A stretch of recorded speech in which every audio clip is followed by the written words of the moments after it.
Nos vamos a ir a Italia.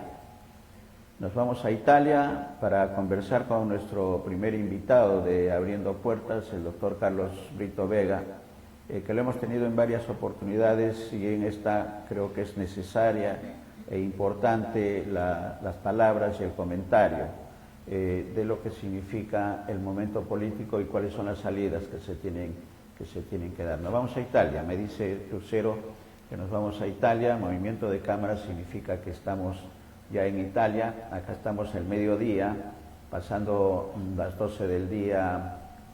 Carlos en Italia está ya ingresando a la noche. Bienvenido, Carlos, bienvenido a Abriendo Puertas. ¿Cómo estás? Buenas tardes por allá, ya aquí estamos ya, como tú lo dices, ya buenas noches, somos ya iniciando la noche. A ti, Néstor, y a tus colaboradores, y gracias por darnos esta oportunidad en este espacio de Abriendo Puertas, como siempre, es tan gentil, y una vez más felicitarte por esa, digamos, por esa nueva forma de hacer periodismo, y eso es lo que necesita nuestra patria, un periodismo transparente, un periodismo honesto, periodistas como tú, con esa capacidad no solamente intelectual, sino sobre todo lo que significa la ética deontológica de ustedes como periodistas, de llevar, así duela, ciertas informaciones crudas y con esa imparcialidad que necesita nuestra patria, sobre todo en este momento. Totalmente, formamos parte de un grupo de periodistas, Carlos, que estamos apostando por reafirmar la democracia, por mejorar las condiciones de vida de los peruanos, por el desarrollo humano que es tan necesario en este desequilibrio social en el que estamos, digamos, cosechando todo lo que se ha sembrado de inequidad, de desigualdad y de desequilibrio económico y social de nuestro país, y creo que son los tiempos de cambios.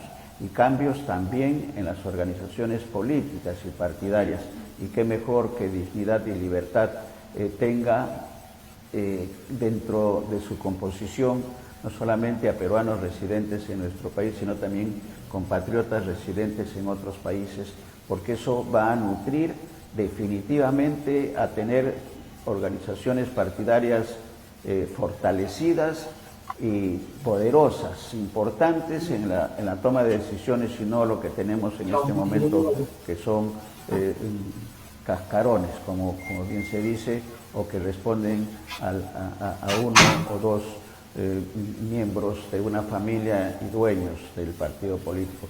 Dignidad y Libertad está en esa línea y creemos que es válida la posición de avanzar para mejorar.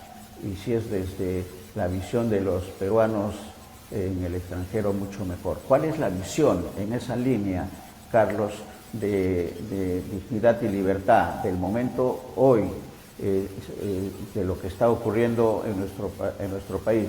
Del sur del país están en Lima una cantidad determinada, aproximadamente de 200.000 personas, que están haciendo movilizaciones y exigiendo a las autoridades del Poder Ejecutivo y el Legislativo principalmente la toma de decisiones para los cambios que se están esperando. ¿Cuál es la posición al día de hoy de Dignidad y Libertad con respecto a la situación en el Perú, Carlos? Bien, tú lo has dicho, nosotros somos un partido bastante joven que nos estamos organizando.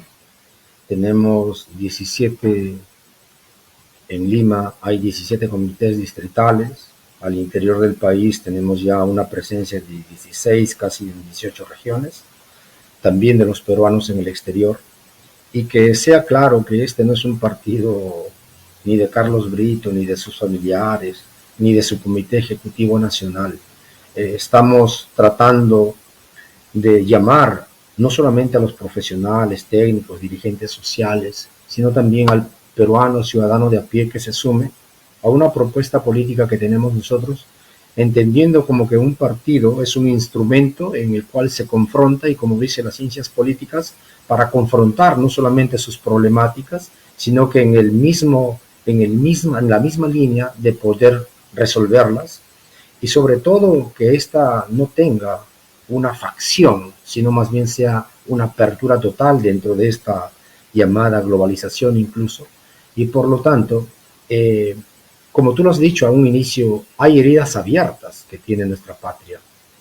Hay incluso sus, digamos, sus crisis, que son muchas de ellas cíclicas y muchas de estas también que tienen sus raíces históricas, producto de esas desigualdades, como tú bien lo has señalado.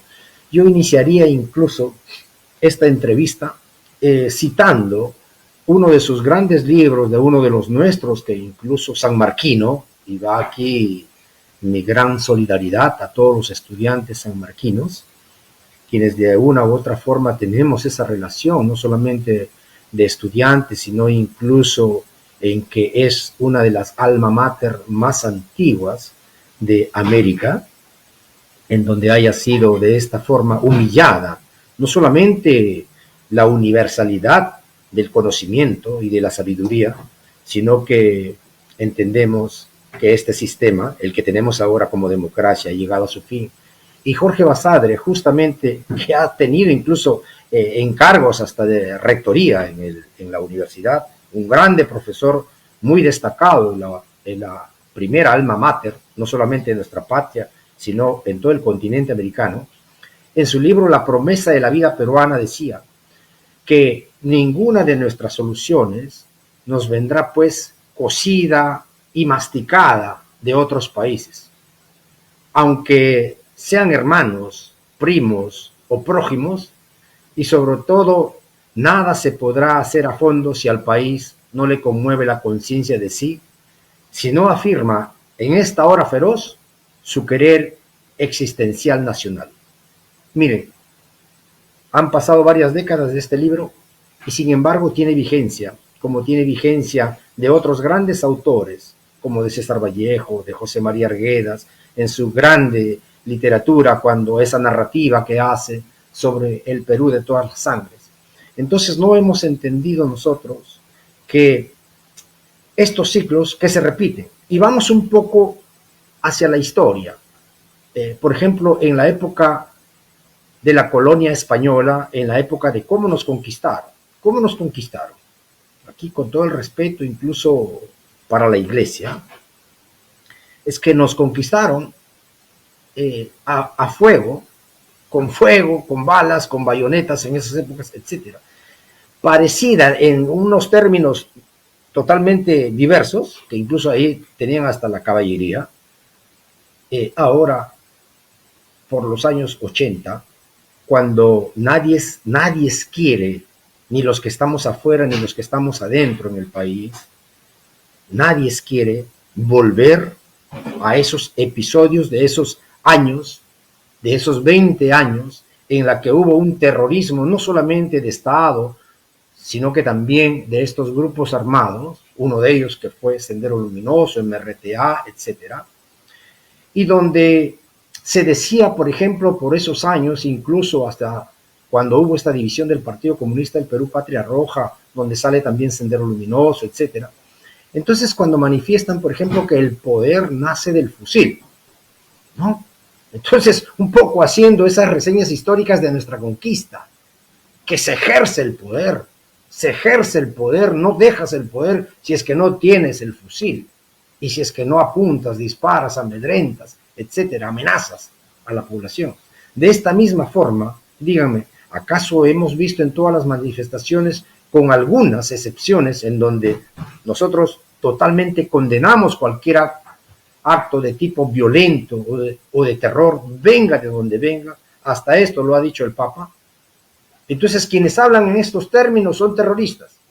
Eso es lo que está pasando en nuestra patria y lo que no debe de continuar esta corriente de opinión que ya casi nadie cree, porque esto simplemente hace a que se resquebraje más la sociedad, en que se agudice esta crisis y que justamente va a ser beneficioso para algunos, sobre todo a estos partidos, entre comillas, salvadores de la patria, como es el fujimorismo, ¿no? Que pretenden continuar cuando sabemos que tienen más de 20 años, como otros partidos tradicionales, y que no han hecho casi nada para resolver problemas estructurales de nuestra patria.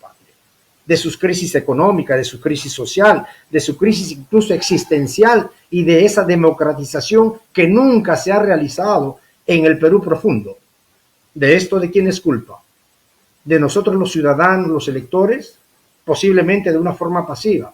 ¿O es que no son, como tú lo has dicho, estimado Néstor, que son los partidos que jamás han tenido un proyecto o una propuesta nacional de integración para el desarrollo humano y que esto sea sostenible incluso dentro de una economía circular social como una nueva forma para poder salir de estas crisis? Entonces, para esto, los políticos, los partidos políticos, los que de alguna forma queremos asumir responsabilidades como estadistas, es que tenemos que tener ese coraje para poder hablarle claramente a la población peruana. Y eso es lo que está ahora pidiendo estos más de 200, 300, y llegarán a ser mucho más los que están viniendo a Lima. Muchos dicen, pero ¿por qué vienen a Lima? Claro, pues, y es el centralismo que se ha creado en nuestra patria desde hace siglos y que jamás se ha hecho democratización, jamás se ha hecho lo que se llama crear condiciones para un desarrollo en las regiones, y es ahí donde de la costa, de la sierra, de la selva, tienen que venir a Lima, porque Lima es la única que te da posibilidades para poder desarrollarte. Y con esto no queremos decir que sea el Estado, como se dice, un Estado simplemente que dé las posibilidades, no, sino que debe de crear las condiciones en diferentes procedimientos, en diferentes procesos, en diferentes formas, como existen en Europa, para poder desarrollar y que tengamos ciudadanos emprendedores.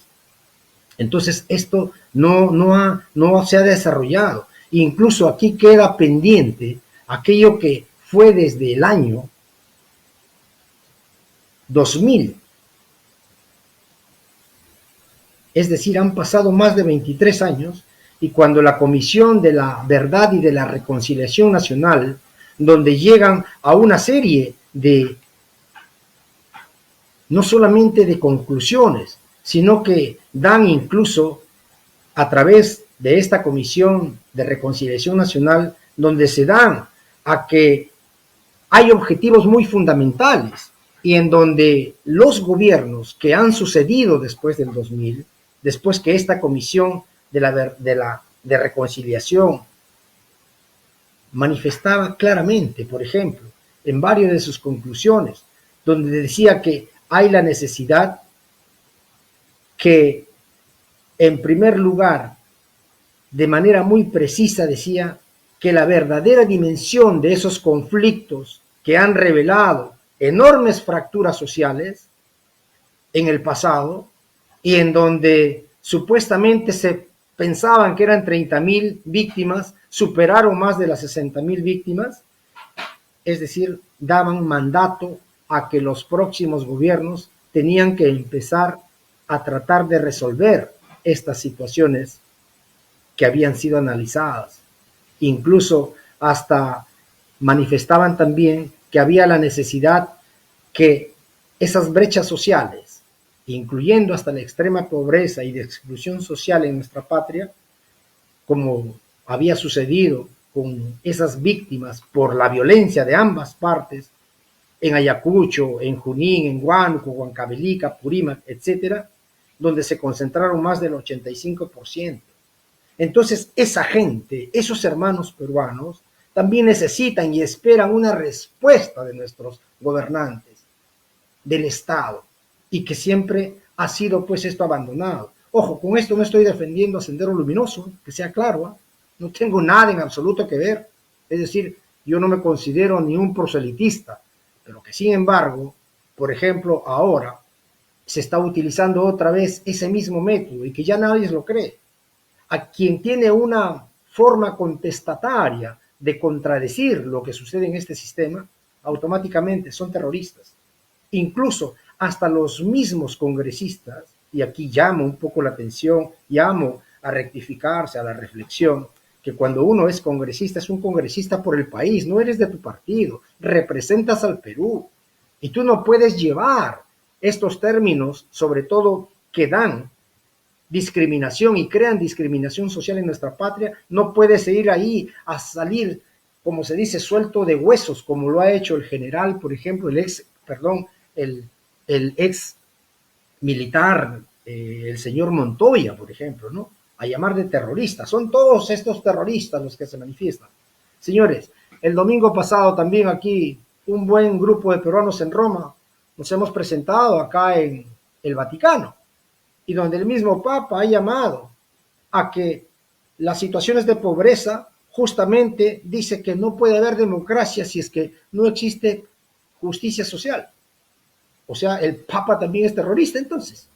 No, no es así. Lamentablemente, todos estos actos, digamos, de violaciones y que ha sufrido nuestra patria, hay la necesidad de poder aperturar. Entonces, aquí hay la necesidad de hacer una grande apertura, de un grande diálogo, pero este diálogo no se va a hacer con estas fuerzas políticas. Tú lo has manifestado, por ejemplo. No hay una necesidad, por estos señores no tienen, como se dice, una visión en que quieren ahora, están haciendo sus cálculos porque saben que van a perder las próximas elecciones. Y aquí lo que hay que hacer es dar posibilidades, como a partidos nuevos como nosotros, como existen de otras, también de otras agrupaciones, de otros hermanos que se están también preparando, de dar las posibilidades y sobre todo en que aquí hay que hacer algunas reformas electorales para que podamos participar. Es decir, es la gente que ahora pide diálogo, no solamente pide diálogo, sino pide una apertura, pide una participación dentro de una democracia participativa, porque esta democracia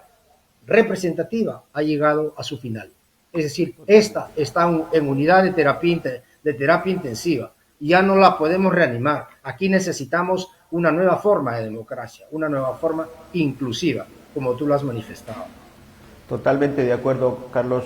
La democracia representativa está en cuidados intensivos y tiene que dar paso a una democracia diferente, a una democracia además que sea fiscalizadora de la labor de los congresistas. ¿Cuál es la salida que ve el partido, que ve Dignidad y Libertad en este escenario actual? Se está hablando a partir de las 3 de la tarde, Carlos, acá el Congreso de la República se van a reunir en el Pleno a un pedido de la Comisión de Constitución que preside el legislador fujimorista Hernando Guerra García, para adelantar la fecha, el cronograma que se había fijado inicialmente en abril del 2024 y que la población ha dicho no, las elecciones tienen que ser este año. ¿Cuál es la expectativa que se tiene a la distancia de este encuentro que va a ser a partir de las 3 de la tarde de los congresistas para decidir la fecha de las elecciones? ¿Cómo ven a la distancia este escenario, Carlos? Bien, mira, nosotros somos bien claros en esto y lo hemos manifestado ya incluso hasta en un pronunciamiento del partido, en la cual nosotros manifestamos con toda claridad que para salir de esta crisis política, social, estructural, económica y de esta violencia que vive en estos momentos nuestra patria, es decir, la cual, como te había manifestado, hay raíces históricas y donde todos los gobiernos y la clase política actual, la que gobierne, las que han gobernado, son responsables de todo esto. Entonces, nosotros pensamos que hay la necesidad primero de un urgente diálogo. Y este diálogo tiene que tener en una propuesta no solamente para la política, sino incluso para un proceso de pacificación del país. Si es que queremos que esto, como se dice, se calme. Y por lo tanto, en este diálogo, no solamente tiene que estar el Poder Ejecutivo y el Poder Legislativo, sino que aquí tiene que haber primero un mea culpa. Aquí tiene sus responsabilidades la señora Dina Boluarte, tiene sus responsabilidades, varios de los congresistas que han salido a meterle bala, a dispararle en la cabeza, incluso hasta algunos periodistas.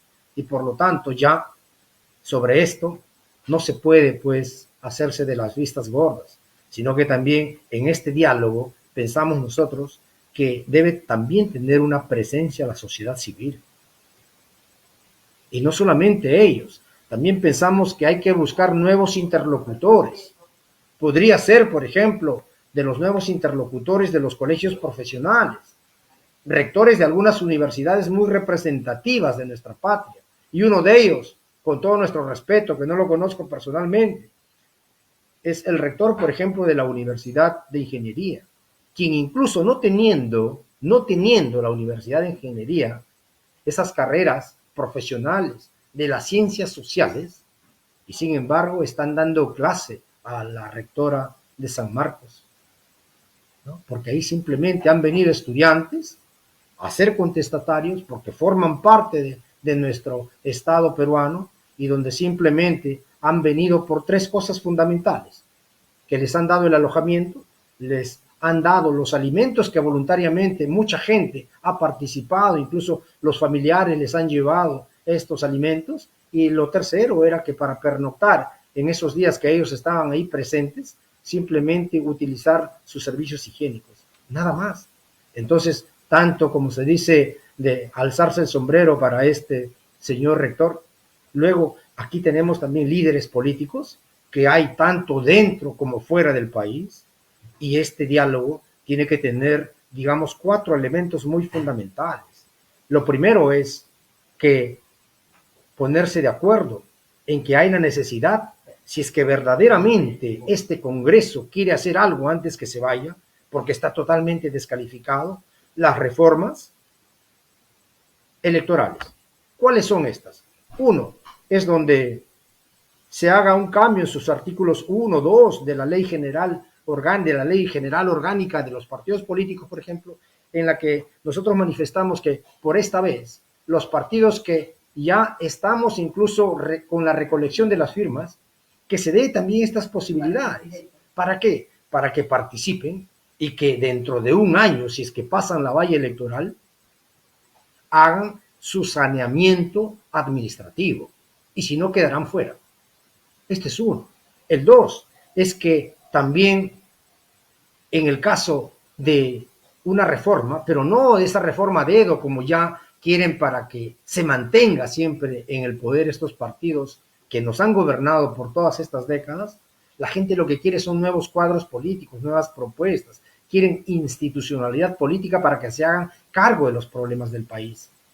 Esto es el segundo. Y el tercero es que también lo que se necesita es un plan de emergencia de mediano y largo plazo, es decir, en que nos sentamos allí. Y no solamente esto, sino que también aprovechando en estas elecciones que deben de realizarse este año, también allí hacerle la consulta popular, la consulta ciudadana, llámale como tú quieras, referéndum, que hasta eso nos han quitado.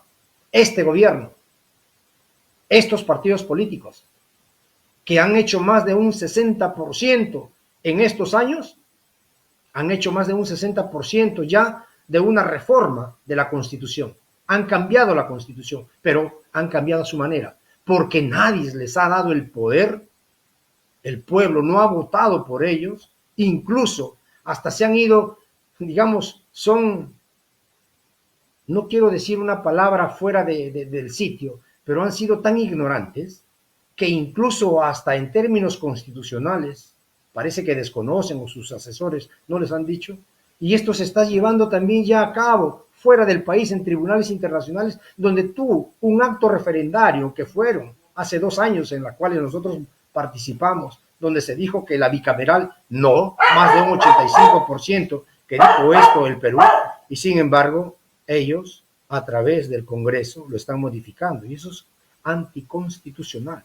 Entonces esto también va a que después se tiene que disolver ese Congreso, se tiene que cerrar definitivamente, y lo que nosotros planteamos incluso es no más muertes ni lucha fratricida entre los peruanos, y cese todo tipo de violencia, tanto para los que protestan como quienes son las fuerzas del orden para controlar estas manifestaciones, porque ponen en peligro no solamente la integridad física, la vida de las personas, sino que incluso también para la economía de los pequeños empresarios, de la gente que vive del día, es decir, los peruanos que queremos que esto ya no más, como se dice, luchas fratricidas entre nosotros los peruanos, y es aquí donde hay la necesidad, pensamos nosotros, de poder un punto final a todo esto, definitivamente. De eso se trata, estimado Exactamente, sí. Y coincidimos, Carlos, el diálogo, además de la fecha de elecciones que tiene que ser el 2023 este año, este diálogo amplio, con nuevos interlocutores. Y estos nuevos interlocutores, totalmente de acuerdo que la cátedra tiene que intervenir. Y el ejemplo del rector de la Universidad de San Agustín es claro. En otras universidades nacionales también hay analistas, estudiosos, catedráticos de primer nivel. Se me viene a la memoria la Universidad de San Martín, de Moyobamba, de Amazonas, la Universidad de Amazonas, que está teniendo una participación importante en convenios internacionales y en investigación de la defensa de la ecología, para señalar solamente un ejemplo. Pero también creemos que deben participar los peruanos exitosos en el extranjero, en todas las áreas de las profesiones liberales de nuestro país, pero también peruanos exitosos en la industria, en el comercio, en países de mayor desarrollo que el nuestro, que son sumamente importantes. Y un comentario también sobre la participación de la Iglesia, Carlos. Italia, la sede, el Vaticano está ligado ahí a Italia. ¿Cuál es la participación que podría tener la Iglesia católica con el Papa Francisco y las otras iglesias que también forman parte del universo peruano? Sí, parece que hubo un momento en que perdí, pero bueno, aquí estamos. He escuchado la pregunta que has hecho y el Papa, en su homilía del domingo pasado, ha sido bien claro, lo ha manifestado. Ha dicho que llama a la reconciliación nacional, llama a una forma de poder hacer un diálogo, pero un diálogo abierto, un diálogo sincero, un diálogo donde se ponga de por medio no solamente los aspectos políticos, sino valores humanos, porque eso es, la política en nuestra patria se ha deshumanizado, eso es. Y lo podemos ver ahora, el hecho de que en una democracia existan más de 60 muertos y donde incluso a 12 señores policías y el resto, incluso hay como 16 menores de edad, aquí nadie renuncia. Eso es otra de las formas de soberbia en la política, porque cuando es un político que asume responsabilidades, también tiene que asumirlas estas responsabilidades cuando hay estos errores. Cito a dos señores, y que incluso en épocas, y eran militares. Me recuerdo que en las épocas de los 80, un señor llamado Guabloche, que era un general del ejército y que fue en la segunda fase de la dictadura militar, cuando nosotros los estudiantes, en manifestaciones por una nueva constitución y a la cual nosotros queremos que se reintegre, que vuelva a esa constitución del 79, que fue la única donde los sectores sociales pudimos tener presencia allí, la única en esas 14 constituciones que tenemos después de 1821 en nuestra patria. El señor Guabloche renunció, siendo un ex general, en esa época era general de las Fuerzas Armadas. De la Jara, en su primer gobierno incluso también un militar, en el gobierno de Belaúnde, por la muerte incluso también de un estudiante en el Cusco, también renunció. Sin embargo, aquí han fallecido, han asesinado a más de 60 compatriotas y sin embargo pareciera que eso se está haciendo normalidad en una democracia. Entonces, esto a nivel internacional nos hacemos pasar como si estuviéramos en la edad de piedra, o seamos los caníbales de la democracia. Y eso no puede existir. Y entonces esto lo tiene que entender no solamente la señora Boluarte, no solamente el señor Otárola. Y aquí, ¿qué ha sucedido? También de la otra parte, hay más de 50 quienes saludo, hay más de 50 hermanos abogados, y que también nosotros de alguna forma estamos dando un apoyo aquí en Europa, donde ya se ha presentado al estatuto de Roma, que es el Consejo Internacional contra Crímenes de la Humanidad, en donde han presentado y hay todo un documento bien estructurado de más de 35 páginas, en donde se señala no solamente quiénes son los fallecidos, quiénes son las personas responsables, y donde si en el Perú no lo hace, no les vamos a dejar no solamente tranquilos, lo que la patria necesita es repacificación, y aquí nadie puede quedar impune de todo esto. Y eso es lo que Dignidad y Libertad, como un nuevo partido, también queremos. Es decir, queremos construir la paz.